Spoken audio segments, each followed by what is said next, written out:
warahmatullahi wabarakatuh. Di sini kami dari kelompok 5 akan mempresentasikan tentang valuasi ekonomi sumber daya alam dan lingkungan. Di sini saya Rahmawati Eka Putri, NIM 630 2017 0147. Di sini saya akan memberikan materi tentang konsep dasar valuasi ekonomi. Konsep dasar valuasi merujuk pada kontribusi dan komoditas untuk mencapai tujuan tertentu. Dalam pandangan ekologikal ekonomi, nilai atau value tidak hanya untuk memaksimalisasi kesejahteraan individu, tetapi terkait dengan keberlanjutan ekologi dan keadilan distribusi. Valuasi ekonomi merupakan upaya untuk memberikan nilai kuantitatif terhadap barang dan jasa yang dihasilkan oleh sumber daya alam dan lingkungan, baik atas dasar nilai pasar maupun non-pasar. Valuasi ekonomi sumber daya merupakan alat ekonomi yang menggunakan teknik penilaian tertentu mengestimasi nilai uang dari barang dan jasa yang dihasilkan oleh sumber daya alam dan lingkungan. Dalam pemahaman konsep valuasi ekonomi memungkinkan para pengambilan kebijakan dapat menentukan penggunaan sumber daya alam dan lingkungan yang efektif dan efisien. Oleh karena itu, valuasi ekonomi dapat dijadikan alat yang penting dalam meningkatkan kesadaran masyarakat terhadap penggunaan dan pengelolaan sumber daya alam dan lingkungan. Selanjutnya akan dilanjutkan oleh rekan saya. Perkenalkan, nama saya Enggar Antiani Safitri sebagai pemateri kedua, yaitu dengan NIM 630 2017 0148. Di sini saya akan melanjutkan pembahasan tentang konsep valuasi ekonomi. Pemahaman tentang konsep valuasi ekonomi memungkinkan para pengambil kebijakan menentukan penggunaan sumber daya alam dan lingkungan yang efektif dan efisien. Hal ini disebabkan aplikasi valuasi ekonomi menunjukkan hubungan antara konservasi SDA dengan pembangunan ekonomi. Oleh karena itu, valuasi ekonomi dapat dijadikan alat yang penting dalam meningkatkan kesadaran masyarakat terhadap penggunaan dan pengelolaan sumber daya alam dan lingkungan. Menurut Peirce, menilai jasa-jasa lingkungan pada dasarnya dinilai berdasarkan ada dua, yaitu yang pertama yaitu willingness to pay atau bisa disingkat dengan WTP. Yang kedua yaitu willingness to accept, bisa disingkat dengan WTA. WTP itu sendiri dapat diartikan sebagai berapa besar orang yang mau membayar untuk memperbaiki lingkungan yang rusak, atau ketersediaan konsumen untuk membayar lingkungan yang rusak. Yang kedua yaitu WTA. WTA adalah berapa besar orang mau dibayar untuk mencegah kerusakan lingkungan. Nah, di dalam WTA dan WTP yang dapat digunakan sebagai pedoman untuk memperoleh informasi dari masyarakat yaitu ada 4 pendekatan. Yang pertama, WTP to secure a benefit, menunjukkan berapa nilai yang bersedia dibayar konsumen untuk memperbaiki kualitas lingkungan. Yang kedua yaitu WTA to forego a benefit, menunjukkan berapa besar nilai kerugian yang bisa diterima jika diadakan perbaikan lingkungan. Yang ketiga yaitu WTP to prevent to a loss, menunjukkan upaya pencegahan penduduk diberi gambaran tentang kerugian yang dapat terjadi akibat lingkungan yang kotor. Yang keempat yaitu WTA to tolerate a loss, menunjukkan nilai kerugian yang dapat dicegah. Yang selanjutnya akan dibahas oleh rekan saya. Nama saya Nabila Fitriana, NIM 151, akan menjelaskan tentang nilai sumber daya alam yang dibedakan menjadi beberapa jenis. Di sini dikemukakan oleh Suparnoko dan Maria. Yang pertama itu ada nilai pengguna, itu di mana nilai ini diperoleh dari pemanfaatan aktual dari sumber daya alam dan lingkungan. Kemudian yang kedua ada nilai penggunaan langsung, di mana nilai ini dihitung berdasarkan kontribusi sumber daya alam dan lingkungan dalam membantu proses produksi dan konsumsi saat ini. Tiga, ada nilai penggunaan tidak langsung, di mana nilai ini ditentukan oleh manfaat yang berasal dari jasa-jasa lingkungan dalam mendukung aliran produksi dan konsumsi. Kemudian ada nilai pilihan, yaitu nilai ini merupakan nilai dan berkaitan dengan pilihan pemanfaatan lingkungan di masa mendatang. Kemudian nilai intrinsik atau nilai non pengguna, yaitu di mana nilai yang diberikan kepada sumber daya alam dan lingkungan atas dasar keberadaannya, meskipun nilai ini tidak dikonsumsi secara tidak langsung. Kemudian nilai keberadaan, nilai ini mempunyai nilai karena adanya kepuasan seseorang atau komunitas atau keberadaan suatu aset, walaupun yang bersangkutan tidak ada keinginan untuk memanfaatkannya. Dan yang terakhir itu nilai warisan. Nilai ini berhubungan dengan kesediaan membayar yang diberikan oleh masyarakat saat ini untuk melindungi manfaat lingkungan untuk generasi mendatang. Nama saya Neokta, saya akan melanjutkan presentasi dari teman saya. Yang selanjutnya, manfaat valuasi ekonomi. Peran valuasi ekonomi terhadap pengelolaan sumber daya alam dan lingkungan sangat penting dalam kebijakan pembangunan. Menurutnya, kualitas sumber daya alam dan lingkungan merupakan masalah ekonomi sebab kemampuan sumber daya alam tersebut menyediakan barang dan jasa juga semakin berkurang, utamanya pada beberapa kasus sumber daya alam yang tidak dapat dikembalikan seperti semula. Valuasi ekonomi diperlukan dalam memutuskan pilihan kebijakan pembangunan yang berhubungan dengan sumber daya alam dan lingkungan. Oleh karena itu, kuantifikasi manfaat dan kerugian atau cost harus dilakukan agar proses pengembalian keputusan dapat berjalan dengan memperhatikan aspek keadilan. Assalamualaikum warahmatullahi wabarakatuh. Perkenalkan, nama saya Dwi Nur Safitri, NIM 630 2017 0157. Di sini saya akan melanjutkan presentasi dari teman saya. Di sini saya akan menjelaskan mengenai alasan penggunaan satuan moneter dalam valuasi ekonomi. Satuan moneter dalam valuasi ekonomi ini ada 3. Yang pertama, satuan moneter dari manfaat dan biaya sumber daya alam dan lingkungan menjadi parameter kualitas lingkungan. Alasan yang pertama ini berkaitan dengan masalah kelangkaan sumber daya alam.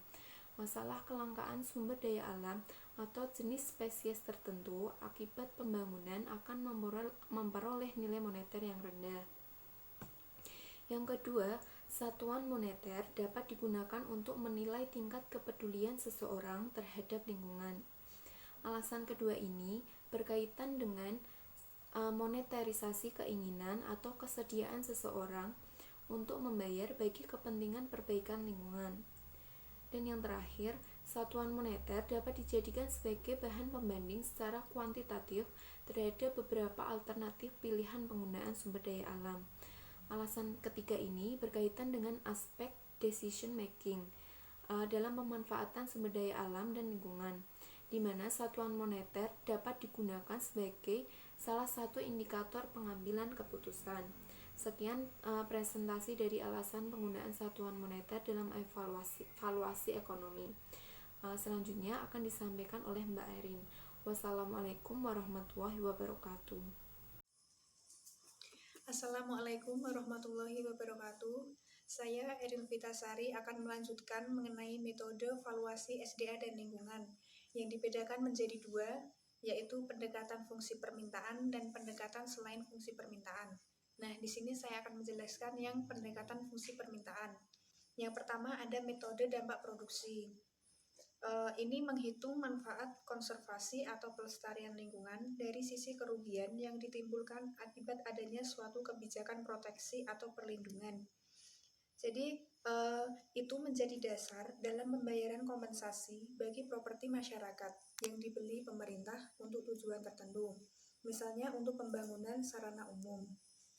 Yang kedua, ada metode respondosis. Metode ini menilai pengaruh perubahan kandungan zat kimia atau bahan polusi atau polutan terhadap kegiatan ekonomi.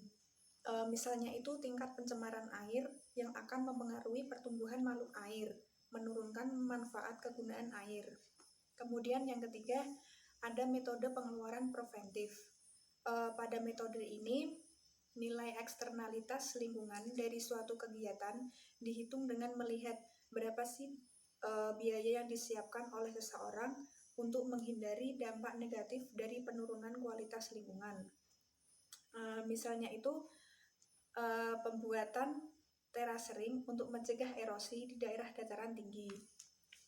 Kemudian yang terakhir ada metode biaya pengganti. Valuasi ekonomi dengan metode ini berdasarkan biaya ganti rugi aset produktif yang rusak karena penurunan kualitas lingkungan. Misalnya itu pengurangan luas hutan bakau itu ternyata berdampak pada pengurangan unsur hara dan penurunan populasi udang tangkap. Maka penilaian terhadap kerugian tersebut merupakan jumlah biaya pengganti yang harus dikeluarkan jika kebijakan pengelolaan hutan bakau dilaksanakan. Sekian dari saya, terima kasih. Wassalamualaikum warahmatullahi wabarakatuh. Assalamualaikum warahmatullahi wabarakatuh. Nama saya Novia Maulana Dewi, NIM 168. Di sini saya akan melanjutkan presentasi dari slide yang sebelumnya, yaitu materi tentang pendekatan selain fungsi permintaan. Yang pertama yaitu ada metode valuasi kontingensi. Metode ini menentukan preferensi konsumen terhadap pemanfaatan sumber daya alam dan lingkungan dengan mengemukakan kesanggupan untuk membayar WTP, yaitu willing to pay, yang dinyatakan dalam nilai uang. Teknik metode ini dengan melakukan survei dan wawancara dengan responden tentang nilai dan manfaat sumber daya alam dan lingkungan yang mereka rasakan. Yang kedua yaitu metode biaya perjalanan. Metode ini mengestimasi kurva permintaan barang-barang rekreasi di luar rumah. Asumsi yang digunakan adalah semakin jauh tempat tinggal seseorang yang datang memanfaatkan fasilitas rekreasi, akan semakin menurun permintaan terhadap produk rekreasi tersebut karena biaya perjalanan yang mahal. Yang ketiga yaitu metode nilai properti. Metode ini berdasarkan perbedaan harga sewa lahan atau harga sewa rumah, dengan asumsi bahwa perbedaan ini disebabkan oleh perbedaan kualitas lingkungan. Selisih harga merupakan harga kualitas lingkungan tersebut. Yang keempat yaitu metode biaya pengobatan. Metode ini digunakan untuk memperkirakan biaya kesehatan akibat adanya perubahan kualitas lingkungan yang menyebabkan seseorang sakit. Total biaya dihitung secara langsung dan tidak langsung. Biaya langsung digunakan untuk pengeluaran biaya perawatan, obat-obatan, dan sebagainya. Sedangkan biaya tidak langsung mengukur nilai kehilangan produktivitas akibat seseorang menderita sakit. Sekian materi yang saya sampaikan. Terima kasih. Wassalamualaikum warahmatullahi wabarakatuh. Bismillahirrahmanirrahim. Assalamualaikum warahmatullahi wabarakatuh. Perkenalkan, saya Erwin Hirnawati, NIM 0169 dari kelompok 5. Di sini saya akan menyambung atau melanjutkan dari materi yang telah dijelaskan kelompok saya. Untuk di sini saya akan menjelaskan terkait tentang slide 8 tentang pendekatan dalam menilai kerusakan sumber daya alam dan lingkungan. Untuk di Indonesia sendiri itu kan merupakan negara yang notabene mempunyai sumber daya alam yang melimpah. Bahkan sumber daya alam apapun itu bisa dicari di negara Indonesia.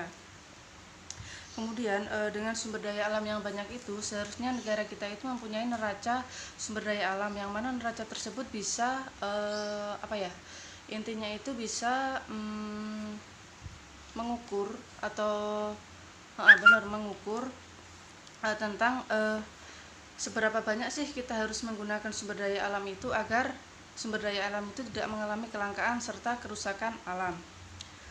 Kemudian untuk meminimalisir itu, karena negara kita belum mempunyai sumber daya itu, makanya dari negara kita itu mempunyai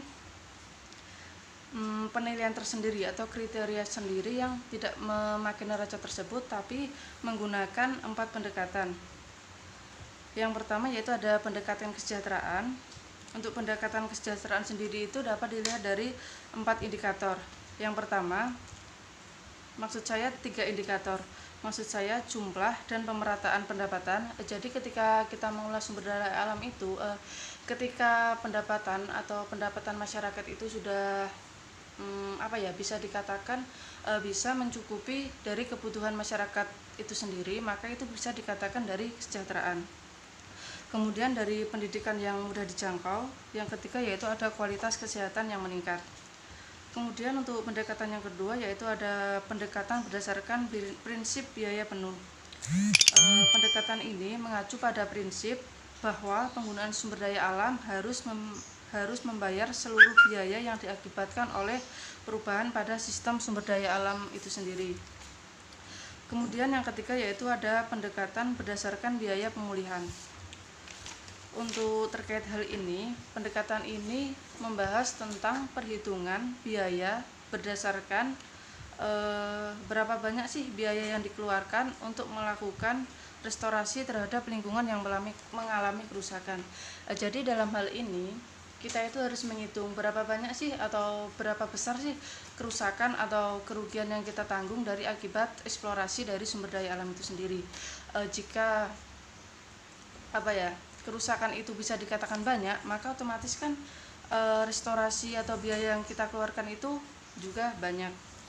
Kemudian yang kedua yaitu ada pendekatan produktivitas.